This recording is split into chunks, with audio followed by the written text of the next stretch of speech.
Well, hello. I'm running late. It's 3:30 my time. I was asleep. I took a nap. So, this being the second live, it's a discussion on get ready, how to do preparedness. Um, I am here, whether it's a half hour or an hour or what, to answer questions of yours. If you want some kind of information on some aspect of preparedness, how to get your home, your where you and your family, or you as a single person, you and a roommate, how to get your home where you live ready for the coming times. And this doesn't just apply to the US. I think there's going to be a global, maybe not all at the same time, but it's going to spread and go global, is what I've been told. I'm going with what I've been told here. I think it's necessary to do it that way because there's going to be some changes. There's going to be, it doesn't matter whether it's here or in other countries, you're going to see changes.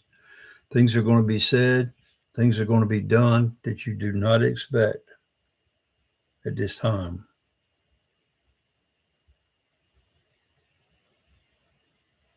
Were you ready? So let's go. Let's get into it. Yesterday, I mostly talked to myself on here in this video about getting ready. I talked about water and food, power. Or are you in a situation where you can provide your own power? Can you recharge flashlights and other things that technological things?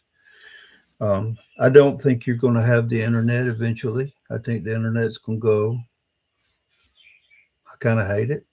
I use the hell out of it for a lot of reasons. Ugh, excuse me. I hope it works out that it does, in fact, have the internet through this coming time. It's just a necessary thing anymore. But if you don't, you're going to have books and pamphlets, and you're going to have heard of things before you're,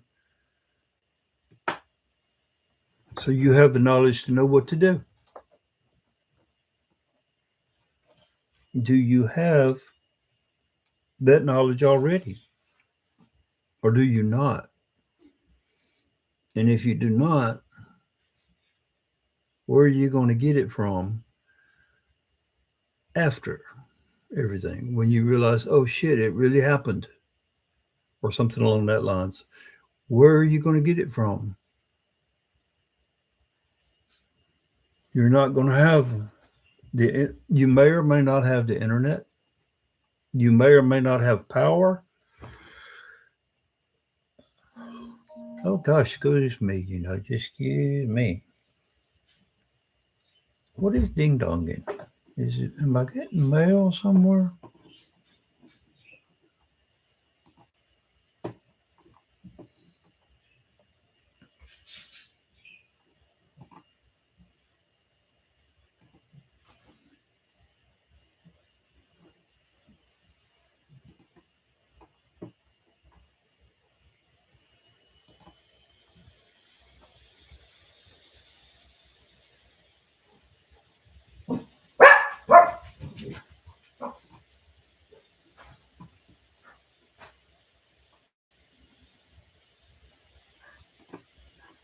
Okay. I had to find that and get rid of it.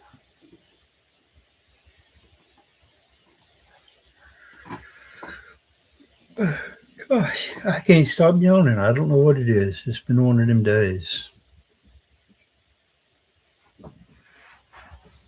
So the first thing is important if you haven't done anything. Shut up. If you haven't done anything at all, is to know where can you get this information if you don't have it. Now, I ain't gonna tell you to go out and buy books, or I ain't gonna tell you to go do this and go do that, unless you're asking what to do. I might could rattle off a couple books. That's not my thing to do, to tell people what to go buy. You know, I may tell you something I've bought in my past videos. I bought this and that and the other thing to make something easier, especially once you start getting older, like I am. Easier is necessary. Can't do what you used to could do. And that goes into a lot of things. I've done a lot of things here to this place and property that I couldn't go and redo right now. It's just life. It's older. I'm glad I already done them. So they're set in a way. Things are set for me because I've already done them. If I was to start now on trying to get prepared and have not having done anything, oh shit. I mean, just oh shit, you know. I've got over 30 plus years of things acquired, things already built, things waiting to be used every day if necessary.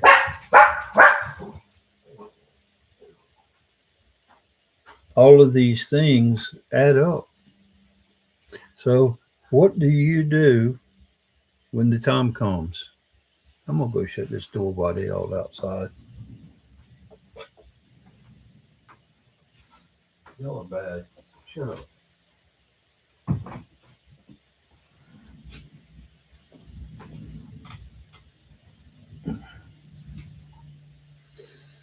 Yeah. So that's planes over us all day today. Planes.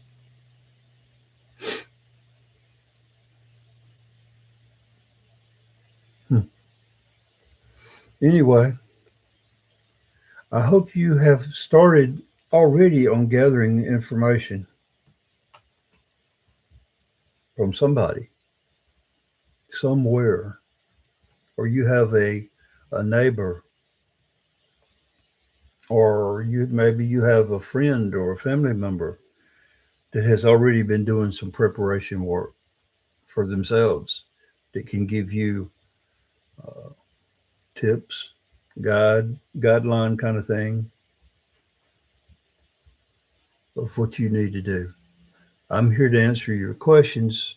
If you've got a question now and it's something I can answer, if I can't, I will find the answer. And if it's after this video, I'll post it in the comments to this video. Which means I got to have my notebook over here from yesterday because nobody asked me nothing yesterday's video. So please come out and I'm going to do these every day at 3 or as close to 3 as I can, earlier or later. Today it was 30 minutes later. I apologize for that, but I was asleep. My afternoon nap.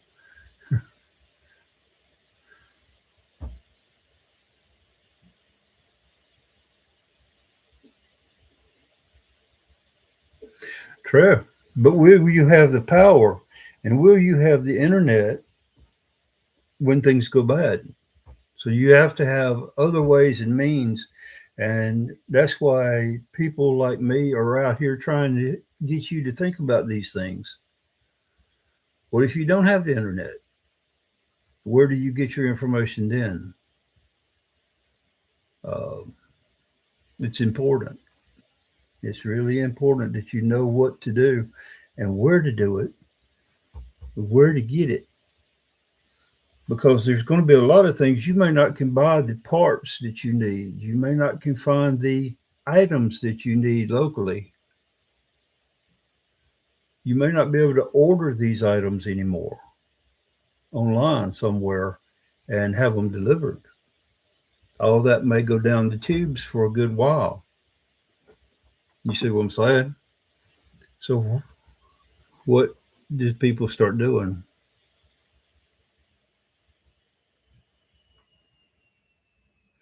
That's true. And it's going to be even harder for these people that have nothing, no idea what to do when they don't have a job to go to, they don't have the internet, if they don't have a currency going into a like a direct deposit account somewhere where they can go use their credit and debit cards, if all that is gone, what are you going to do? That's what we're trying to sit here and talk about on all these videos that people like me and others do. I don't always do things the way some people would want, but I'll get the information out. That is the important thing. Not how I look, not where I do my videos. Is it is that you get the information you need without having to pay for it.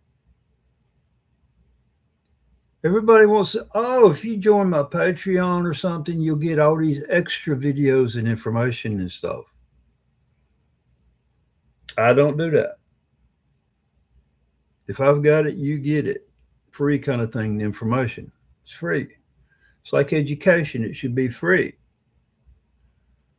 It's already out there. Nobody's having to work to get information anymore. It's not a thing like it used to be a couple hundred years ago. We have the information. We should willingly give this information and bring everybody up to speed. Everybody should know what to do. Whether we're talking preparedness, whether you have to become your own uh, first aid responder, whether you have to rig up your own power, you need to have all that stuff on hand so you can do it and put it together and start using it. So by the time things do happen, it's just another day for you. And that's what really gets people weirded out. What you mean, just another day if all this stuff happens? Well, you reach a point where you have all this information and you've acted on certain information to have what you need to do these things, because you can't just do it with nothing. Um, uh, you can't pull food out of nothing if the stores don't have it anymore. So what are you able to come up with?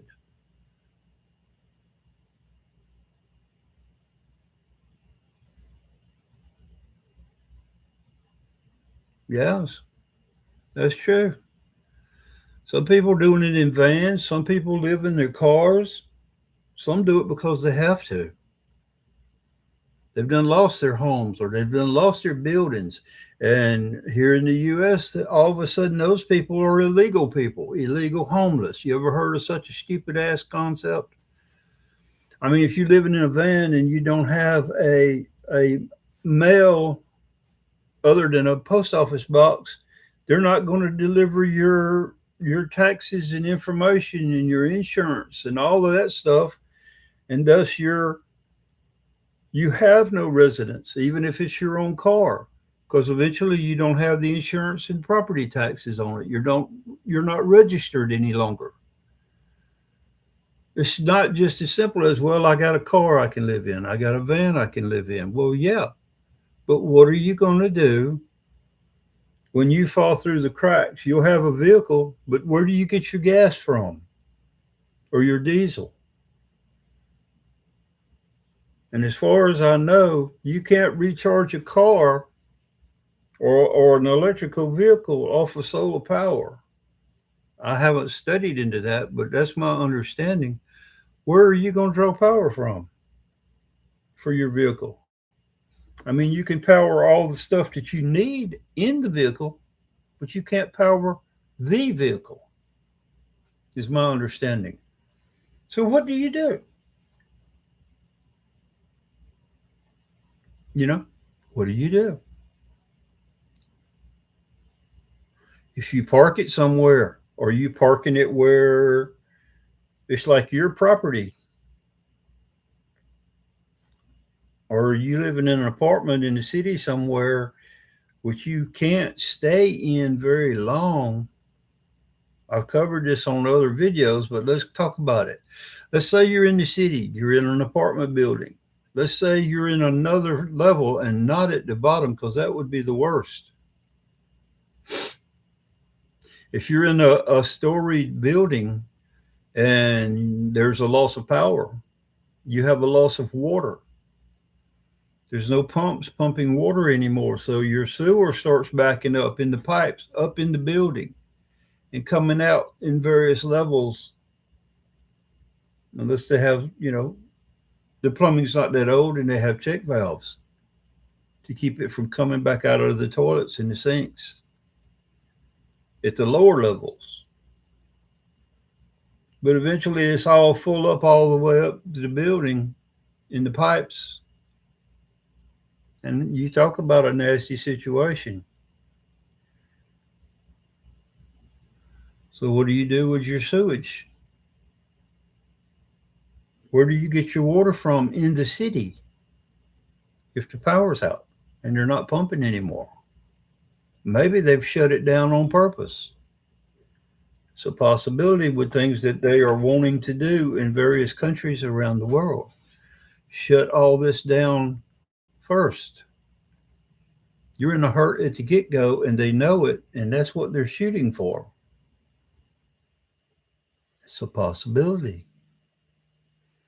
Where are you going to get your meds from if you take medications daily like I do? Have you managed to get up any extra for bad times, and for how long? What medications do you have on hand for you and your people that dwell in the home with you, whether they're a roommate or family or what? What are you doing about that stuff? Some people won't are not functionable without their medications, whether it's a physical thing or a mental thing. It doesn't matter. See, you when you are preparing your home, if you have these people in your home, you have to take care of what they're going to need as well if they can't do it themselves. Or you're really going to have another problem. And there's always going to be the desperation of those around you. Even if you have prepared and you can remain calm and you can secure up your home or your apartment in the city, let's say, okay, what are you going to do when the desperation is outside your door? That close, that close.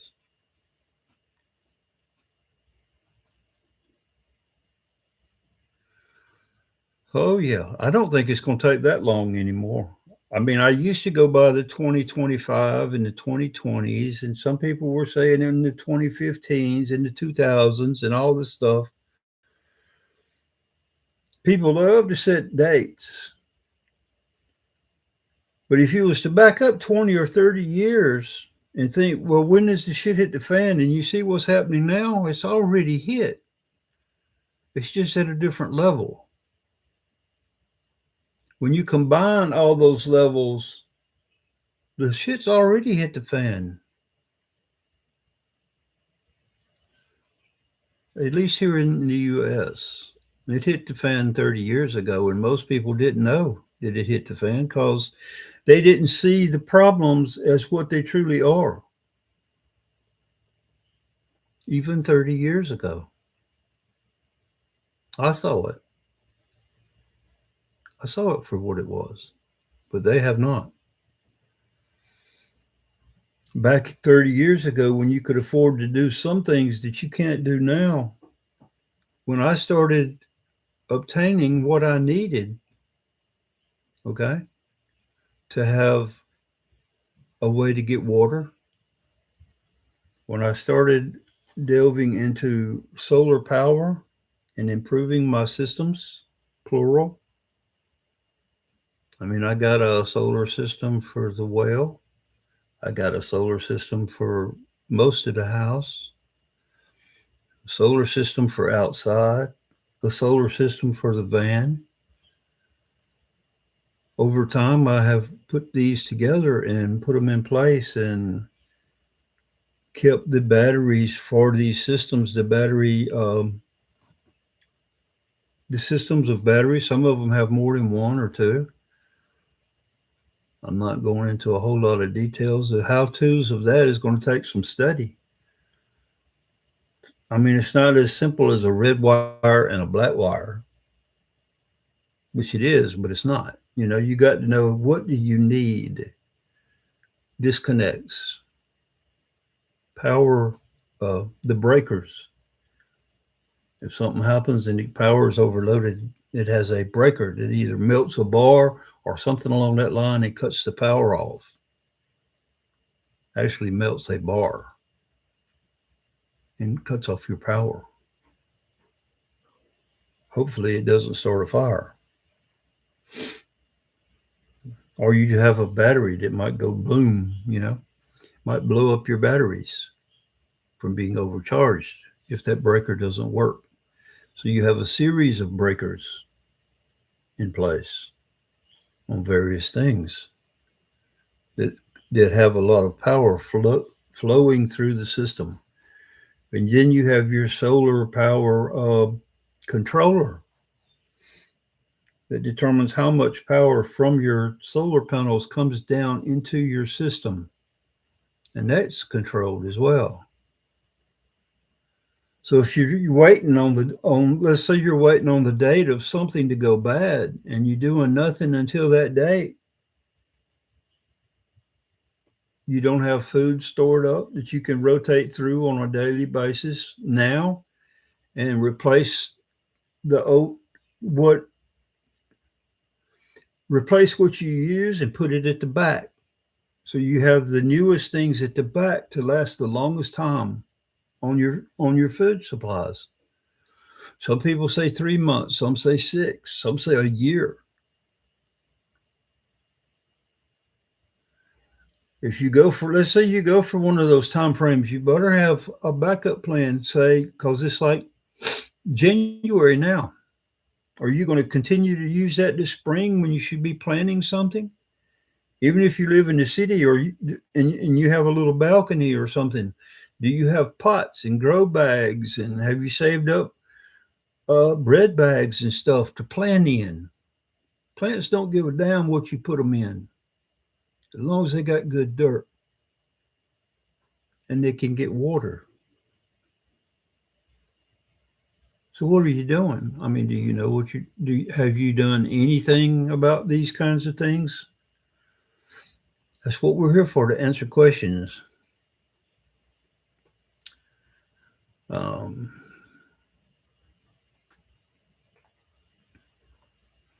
some people go into, well, if this happens, we can do this. If that happens, we're going to do that. It's not really about planning for each one. If you cover everything that you can cover, possibly cover, all at one time, and you slowly, gradually get everything, so it doesn't matter what happens, you're still ready. That's a big, broad area to have to think about. And in time, and as you acquire the various things that you may need for where you live and your way of life, that's a lot to think about. And in some places, you can't even do things about some things. A lot of places you can't do solar if you're renting a home or an apartment. You can't do solar in these homes and apartments in some areas. depending on where you live and what country you live in, even. They have rules and regulations and laws. But the thing is, when the shit hits the fan, all these laws are going to fall away. What have you done in the meantime? Knowing that, will their laws still apply? Will they still be in control or not? Maybe, maybe not. It depends. It depends on what that particular disaster, that particular end of time as you know it becomes. Are you ready for that kind of time? Because that's how I go about it. I look at it as there is no law. There's not going to be a government. There's not going to be all these things. What am I going to do? I take it to that level now. I don't want to say I've got to go to the store and get groceries, or I got to go to the hardware store and grab up some parts. I got parts for projects I haven't even done yet. Boxed or bagged up or put in a certain place, and it's all labeled as to what it is, what it goes to, and what it is there for. The end project, what does it do? Is it a well? Is it to help with gardening, growing food? Is it about home defense? Is it about communication? Like some of these cheap, like a cheap Baofeng ham radio. It doesn't make a shit if you've got the license or not. If you've lost the power in this country, the law is if you've lost power and there's no cell phones, you can use a ham radio anyway. So do you have ham radios and CB radios and all these things in your vehicle that you can pull out of a tote, and you've got the radio, the wiring, the power cords, and an antenna ready to go in your vehicle if you need it. Not in your vehicle to be stolen because somebody sees it between now and then. Something to think about. A Baofeng radio and a car adapter that plugs right into your battery on your radio, and a antenna that goes on your vehicle that looks something like this. Let me get to it, because I got this one to go out in another vehicle just the other day. It's a little magnetic antenna. It goes out the window and onto the hood or the front of the vehicle. And I can put a radio in any vehicle or somebody else's vehicle in about 2 minutes. Let's say 2 minutes. I have replaced all the batteries on my Baofengs to where they can be plugged into a 12-volt receptacle in a car and recharge the battery and keep going. Or you can take the power boxes that I have videos on and plug into your power box, recharge your battery up on your phone or whatever. Once your battery is charged from a solar panel of some size, whatever size you have. I have a square 50-watt panels. I have a couple of those here, there, and yonder around the property, and at least one in a vehicle as an emergency backup to store power in a battery that each vehicle has its own solar panel battery to charge something if something happens and I'm not home and I need to charge up a phone or something. Yeah, but the problem with the crank generators, and I have some, they're usually just for the item is put into, like a radio or a flashlight or a combination of those two, like a 12-volt, like an AM FM radio to see what's going on, and maybe a light. Sometimes you can find the newer ones that have USB adapters for hooking up a phone Um, but if there's no power, the cell phone towers will probably be down, or they may go down, or they may be cut off. Cell phone towers are a tricky thing. They can cut them off, they can cut them on. The power can go out of a couple local ones, or they can have damage done to them so that it knocks out the local. Unless you've got a satellite phone, not everybody has a satellite phone. I don't have a satellite phone. It's kind of out of my means because I'm too busy gathering everything else. I haven't put a satellite phone very high on my list. I don't have anybody I'd want to call that way.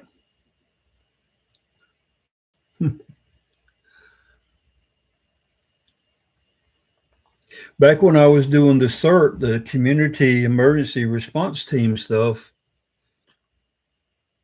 I bought up radios to be able to hand out radios to team members, teams of 3 people.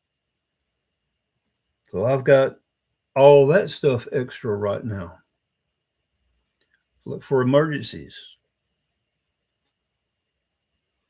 You know, what is the difference between a storm disaster and a civil unrest disaster where things get destroyed, people come where they don't belong, and they just tear shit up out of spite, or they're trying to get something that somebody else has?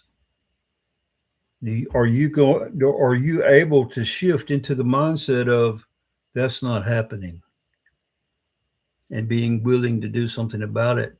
And then do you have what you need to do something about it? A lot of people don't. A lot of people don't have that mindset of that's not happening here, and then have the ability and the wherewithal to make sure that it doesn't happen. We're talking defense of your home and your property, because in those times, that's going to be one of the biggest things you're going to have to face. You're not going to be facing the government. Everybody in the country is not going to have to face the government or its members, and there's not enough of them. There's actually not they may have better equipment, but there's not enough of them. So what they'll try to do is take out key power plants and key communications. The travel and supply of produce and cargo products and things will be stopped anyway.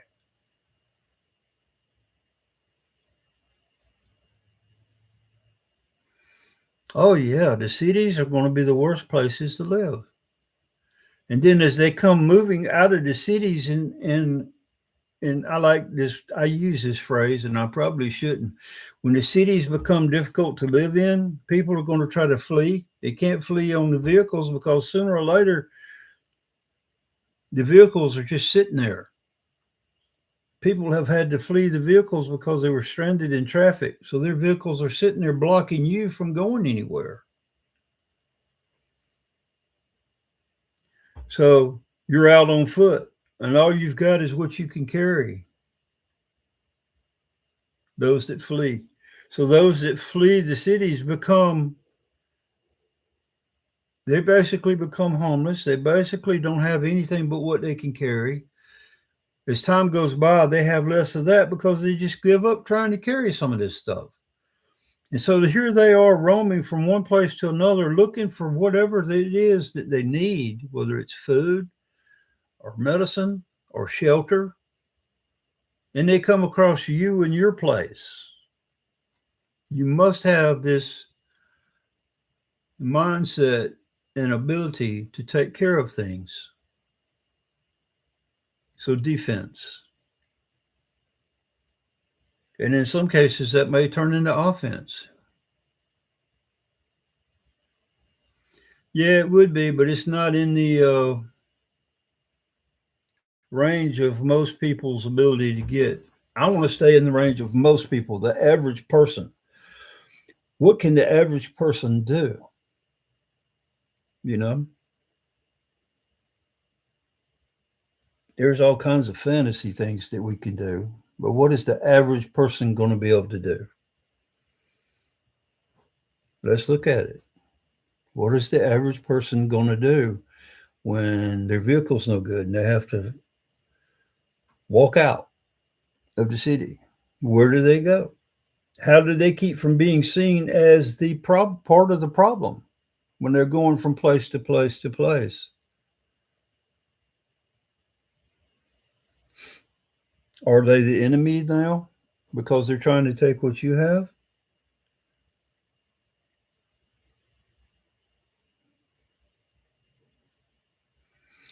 I don't want to say that the average person is finished. I mean, you can have all of what you need in the world, but sooner or later, I think there's going to come a point where you're overwhelmed. The sheer number of those that are going to be wandering around could be an overwhelming factor eventually. It doesn't matter how you set up your defenses, numbers can overrun.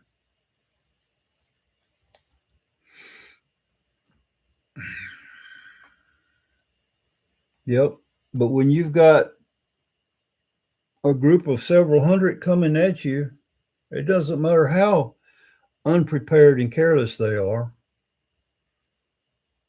The attrition of the numbers is not going to be to your benefit in the long term.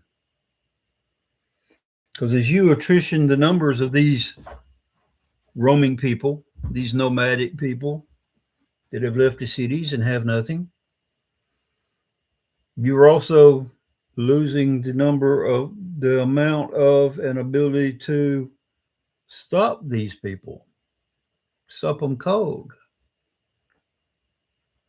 So the further away from a city you are located, the better off you'll be. You figure people are only going to cover a couple miles a day walking because they're lazy, they're hungry, they're unhealthy. You're not going to just grab a bag of goods and go hump 20, 25 miles to get away from the city in one day. You're going to have people out doing the same thing as you that see you with a big pack, and you become a goal for them. What do you have that makes it easier for them or adds to what they already have? You're in the way, see?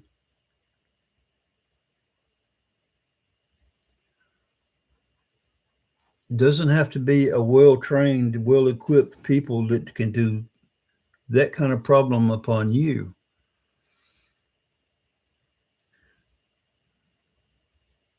So again, it goes back to the cities and how are you ready? And what are you prepared to do about it? If you wait anytime that first week or so of it happening and try to get out, it's probably not going to happen. So you need to bunker down. You need to get in your living space and have it safe and secure enough that you can make it through a week or 2 weeks even. Because 2 weeks into any event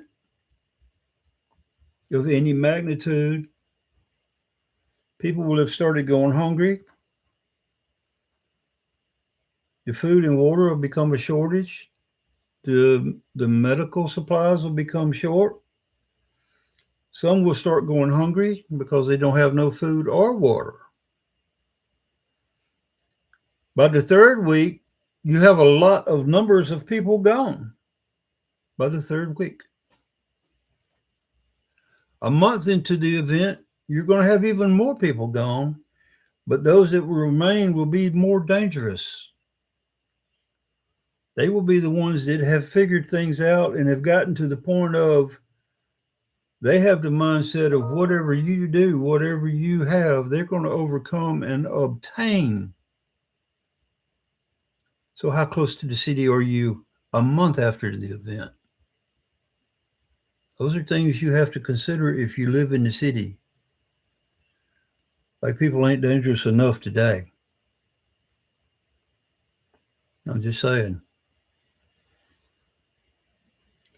Cities were put together as a form of control over the population. They controlled how you eat, how you do everything you do. If they want you in a hurt, they starve the city. They don't have supplies going to the city. Cities are a method of control. Sure, and when everything's going good, you have social ability and all this kind of stuff in the city. But when things go bad, the city is no place for you to be. No place for you to be.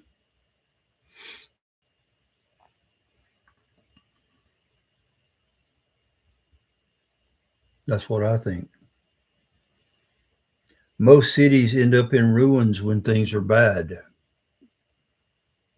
And when they're bad enough, the cities become targets of the militaries of various countries at various times throughout history. They don't want the people in those cities. They pummel the cities. By pummeling, I mean they're bombing, they're destroying the cities. That's why there's no ancient cities left. They've been rebuilt, maybe. They've been moved, perhaps. And they're not the original city. If you're in the US, do you know there was a ruined city in the area of Chicago that our military took apart when people were moving in that direction? When the Europeans started moving towards that city in Chicago, what was on the surface, they tore down. The military did. Blew it up, removed it, disassembled it.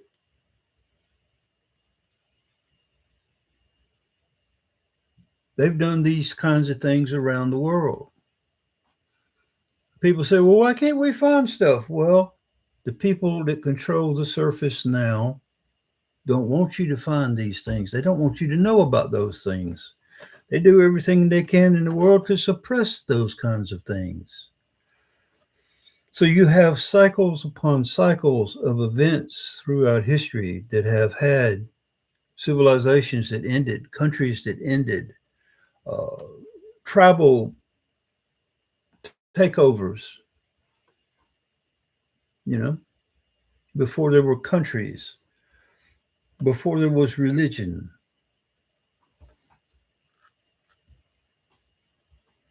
That's a whole nother topic matter that I have gone into and out of and into and out of over the years of being online.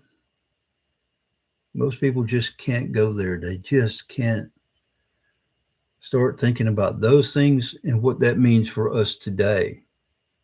They can't. Most won't. So, what do you need to do to ensure your home is defendable?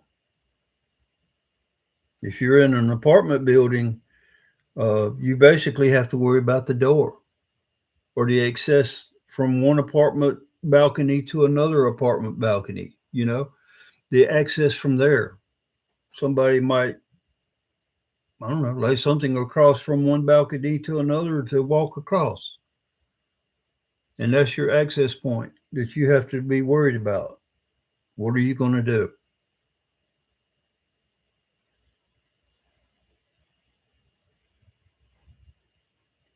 So, see, there's a lot to think about. If you want to make it and you're going to prepare to make it, you have to be prepared to defend your home. It needs to become your personal fortress of a sort. Can you stop people from entering your home? Depending on where you live and how it's constructed, can you do that? What do you have to do or obtain to do it? Start doing that now. You don't have to tell people what you're doing. You just have to do it, you know? Or maybe you have what you need and it would take you basically a half hour or so to um, throw up a door block that can't be opened from the outside. Whatever you're going to use to block your door from being opened from the outside, whether it's pushed in, caved in, chopped up like firemen do when they chop your door up and knock it open. What are you going to do? If you don't want somebody in your home that you've been paying for however long, just your apartment, right? Let's just say your apartment. When the shit goes bad, ain't nobody going to own a damn thing unless you got your hands on it and you can defend it. I'm just saying. It's something to think about. It's something to think about. People that have money and say, "Oh, I'm okay. I got plenty of money. I got cash stored. I got this and I've got that."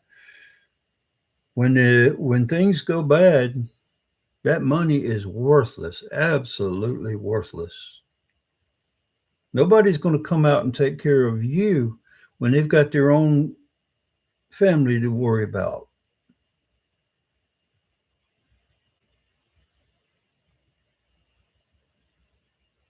Yeah. That first week, they're going to be trying to go out and get everything. After that first week, they'll go everywhere and try to get what they need. Everybody becomes a target of everybody else. Dog eat dog world, the worst concept of living will be in the cities. Yeah, that's what I said a while ago. Each day, each week becomes more dangerous because the ones that have made it, the ones that are still healthy, the ones that still have the ability have already figured out how to do certain things. Even to those that have prepared, you have to have a better system. You have to have better ideas. And you have to have already put them into place. It's very complicated. It can be very costly, or it can be very simple. It depends on your home, where you're living, where you think you're going to stay, where your supplies are, the defensibility of these places. It's a lot to think about, and I hope you're already doing these things. Some people think a couple deadbolts is all they need. But if you put enough pressure into the center of that door, those deadbolts ain't going to hold shit if you have a non-steel door. Some not as if your door is not steel, you know, then the center of it is the weakest point, not the hinges, not the where the deadbolts are, not where there's a chain or two or whatever you've got. If your door opens inwards, there's things that you can do to stop it from being opened at all. You just have to be ready. You have to have the information on how to do that. If you're living at home in a regular home out in the rural areas or some suburbs, what kind of doors do you have on your home? How do you reinforce those doors? If you have gates, taller gates that can't just be hopped over in fencing, are they metal? What kind of tools would be needed to break into your gated area? Is that something somebody would carry around with them if they wasn't a criminal already with that intention? Because criminals will be carrying that kind of stuff later. They'll be carrying some of the tools they need to break into your home. You have to go beyond that thinking. What is something I can do that they can't break into? They can't cut. They can't bust open. They can't drive a vehicle through the gate. What stops that vehicle? What can you do to stop that vehicle?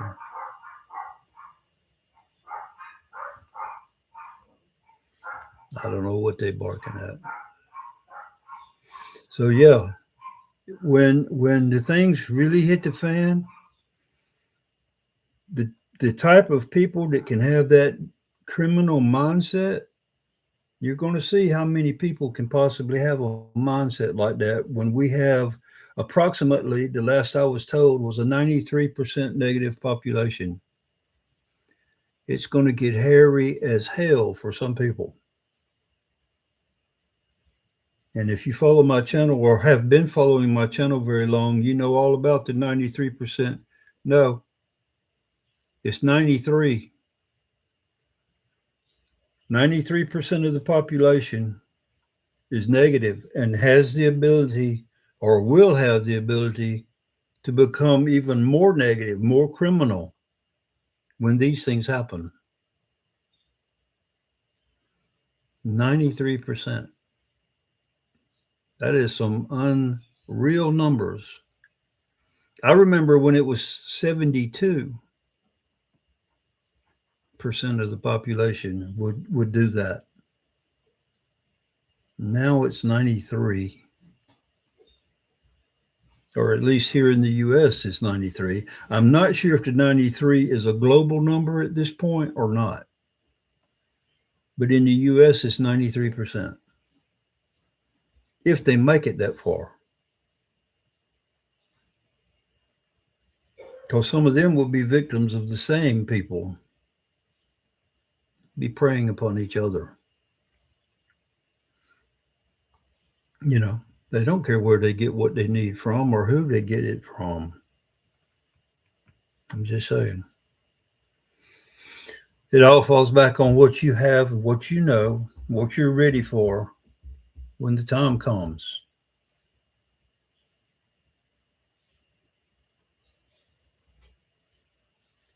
The numbers of people that you may have to contend with, just on an average, if you, the average person is going to have to contend with X amount of numbers, would blow your mind. A lot of people in preparedness don't even want to go into that part of it. They just assume, well, when I reach a certain point, I'm going to have to hand it all over and walk the hell away. They're not going to let you walk away. You know too damn much.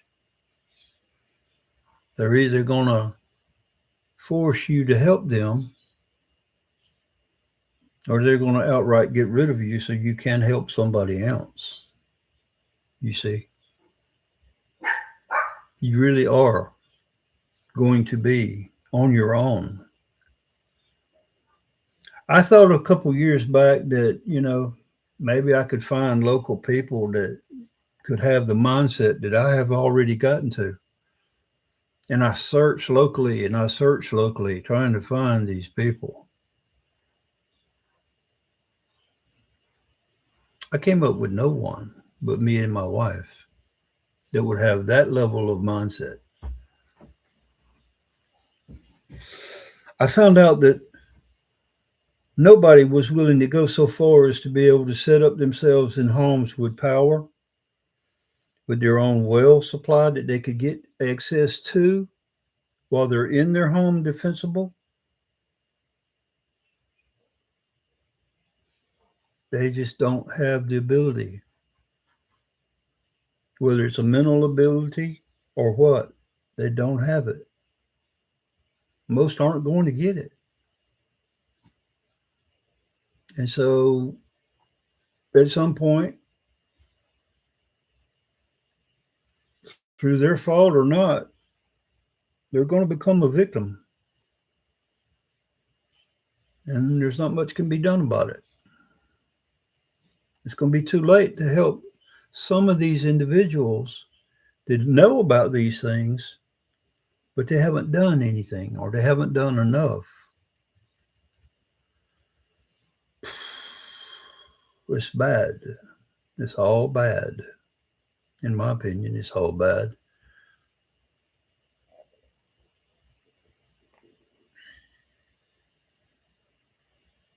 I think about that show, The Walking Dead. I refer back to it a lot.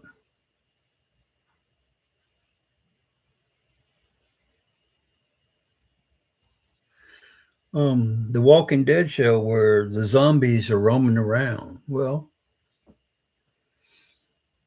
these zombies in the real world are going to be the unprepared, those that are not ready, those that have ran and have not fell victim already.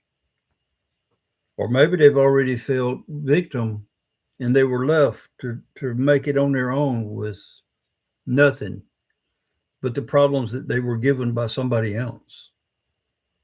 Maybe they were beat up or raped or whatever. Males and females. Those types don't care. Maybe they were tortured. Maybe they've lost their mind from the experiences that they've had to face.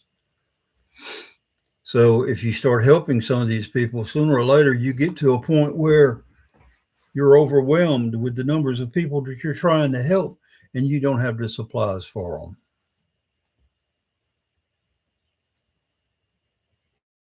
And you have to stop helping, because helping others puts yourself and yours at risk. You may have to seem cold to everybody else.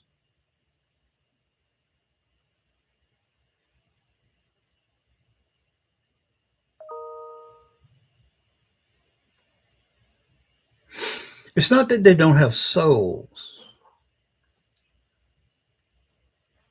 It's that they're on this timeline.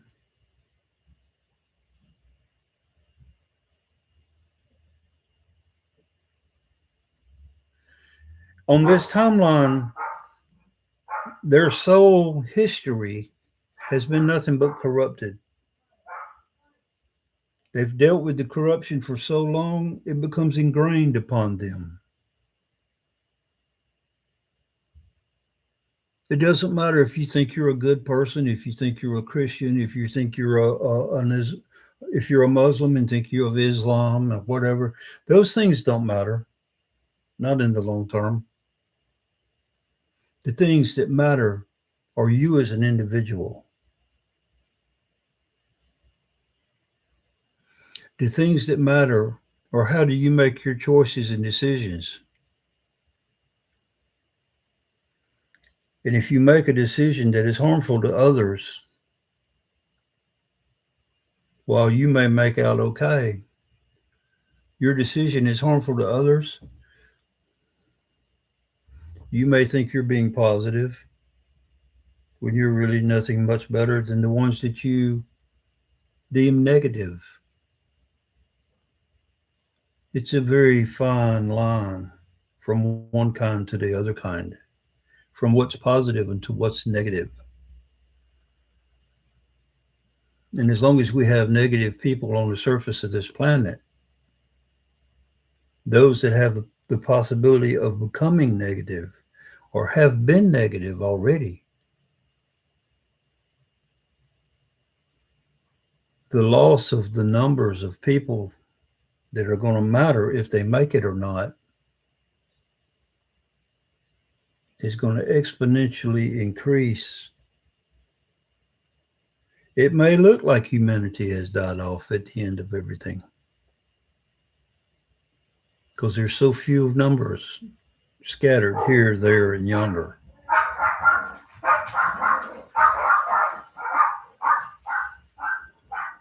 Wow, crazy dogs. I'm going to have to get off here in a minute. I've got something I have to do.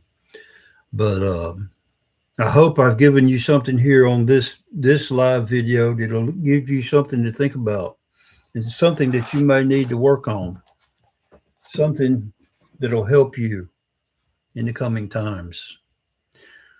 Y'all have a good day. This is Larry. Be positive and be safe. I'll talk to y'all again tomorrow on another live at 3 o'clock, hopefully. Later.